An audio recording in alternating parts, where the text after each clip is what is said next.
Так, друзья, ну что, первая палуба меня хорошо слышно? Улыбайтесь. Друзья, меня зовут Олеся. Я еще раз всех приветствую на борту нашего катамарана. Нашего капитана зовут Алексей, а нашего помощника зовут в 1902 году принцем Александром Петровичем Альгенбургским. Он когда сюда приехал, ему же сразу понравилось, и он решил, что здесь будет курорт. Но единственное, друзья, что здесь была такая одна, ну скажем, небольшая проблема. Здесь была достаточно болотистая местность и бушевала малярия. Вот чтобы справиться с этой проблемой, уникальный микроклимат. Чем же он уникален? Ну, во-первых, друзья, здесь, в Гагре, практически невозможно предсказать погоду. Но ни одно приложение его точно не показывает. В приложении может стоять дождь, а у нас будет солнце, или наоборот, в приложении солнца, а у нас дождь. Поэтому по различным приложениям погоду в Гагре отслеживать очень сложно. Те, кто не первый день отдыхает и не первый год, я думаю, обратили внимание, насколько она вообще здесь у нас такая переменчивая. Все может измениться в течение получаса. Это именно потому, что горы и море рядом создают вот этот вот коридоры и лестничные пролеты. Ну, а номера здесь были все с видом на море. Мне кажется, там было достаточно красивенько, да, если выходишь такой на балкончик, у тебя тут море, и очень все красиво. Сейчас это здание находится на реставрации. Мы надеемся, что в ближайшее будущее его уже отремонтируют. И там можно будет отдыхать не только чиновникам и высокопоставленным личностям, но и обычным простым людям. Вот так же в Южной Абхазии выглядит с моря. Мне кажется, тоже такой достаточно неплохой. Можно дойти, пофотографироваться. Друзья, там действительно очень красиво. И сейчас в самом начале ущелья оборудовали кафе, построили, сделали зону отдыха, поэтому туда можно прогуляться. И несколько замечательных аллей. Есть несколько прудов с фонтанами, мозаичный лабиринт, теннисный корт, батутный городок. В этом же парке есть небольшой зооуголок. Детям, да и взрослым, мне кажется, там будет интересно. Прогулка по этому парку оставит у вас массу положительных эмоций и красивых фотографий. Также рекомендую здесь обязательно походить, погулять. Ну, правда, там красиво. И получается достаточно такие атмосферные фотографии. Друзья, ну а сейчас мы с вами можем видеть еще одну визитную карточку города, но по моему личному мнению это главный символ города. Ресторан «Гагришпа» его знаменитым часам, его невозможно не угадать. Это здание принц приобрел на Всемирной выставке в Париже. И в 1902 году он его сюда привез из Франции в разобранном виде. Особенностью постройки является то, что ресторан был собран без единого гвоздя и металлического крепежа и украшен настоящими швейцарскими часами, которые до сих пор, как и во времена принца, заводятся вручную.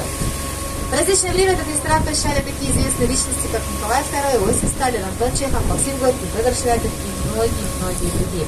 Ну а 9 января 1903 года, друзья, в этом ресторане состоялось официальное открытие курорта Гагра. Я всем рекомендую эту дату запомнить, записать ее в календарик и отмечать почти как день рождения. Строечка, наверное, прекрасный, наверное, какой-то отель строит, который немножечко загораживает вид на замок. И мы с вами увидим дымоход от камина, а рядом круглое окно. Вот сейчас очень хорошо видно. Интересным фактом является, что это окно, друзья, было в спальне принца, и оно было выложено такой, знаете, разноцветной, красивой мозаикой витражной. И вот когда солнышко освещало комнату принца, эта спальня заливалась такими разноцветными, красивыми лучами. Замок также славился очень большим количеством каминов, там было где-то около 40. Ну а сразу за замком мы с вами видим третье ущелье, друзья, и называется оно Жоекварское. Названо было в честь горной реки Жоеквара, которая протекает по дну ущелья, а с абхазского переводится как слияние 13 родников. Это ущелье, между прочим, жилое, там живут люди, там есть все условия светловодокоммуникации.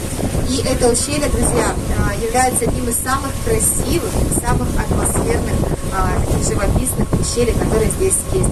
По этому ущелью можно прогуляться пешком. Там действительно невероятная красота, горные реки, Самшит, Тис, Каштан.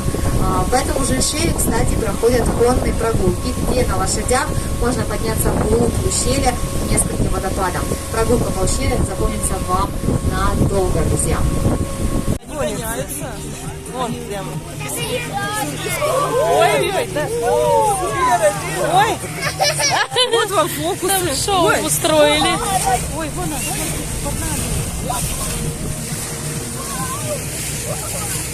Ой. Чего меня под нами? Ой-ой-ой, целый бот.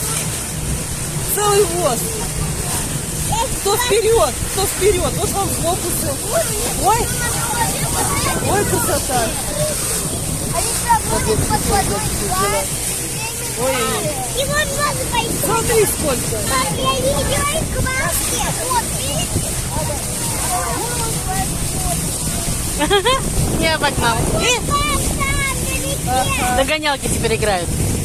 Все, прятки играют, это догонялки.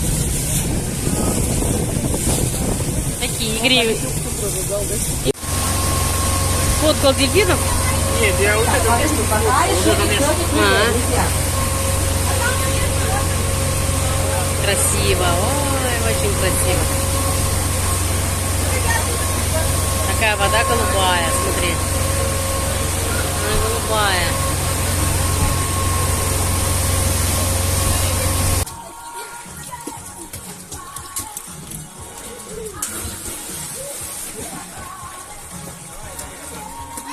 Давай сюда. Давай, тут поснимай.